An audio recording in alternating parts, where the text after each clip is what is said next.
So how can you make a private folder? On the iPhone, let me show you which options we have available. Let's get started. If you're new to Foxtecc, subscribe so you don't miss anything important. So on some Samsung or like Android devices, we have what's called a secure folder where you can store any file type and it's all password protected. On iPhone, we don't have one folder, but like more individual protected and passcode locked folders. For example, a lot of people want to just hide their photos.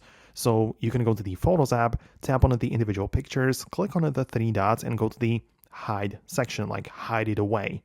This will make it go to the hidden folder, which by default is passcode protected. So you have to scan your face or type in your code to view your photos, right? So that is the private folder, but only for pictures. For example, you might also be storing some text or some other things, right? And for that, it's ideal to utilize the Notes app where you can start a new note, sort there whatever you want. Like you can even like paste some images or even PDF files or recordings, whatever.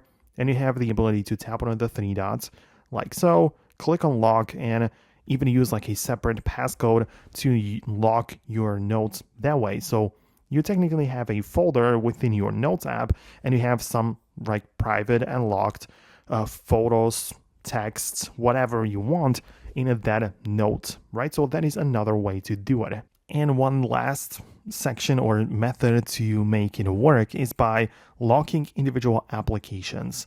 Because in the iOS 18 and obviously in the 26 as well, you can hold on your individual icons on a home screen, for example, Photos or the Files app or anything else, and you can just click on Require Face ID, which means that your app is protected with your Face ID or passcode as a backup method, but you can see that it's not like easily accessible by anybody.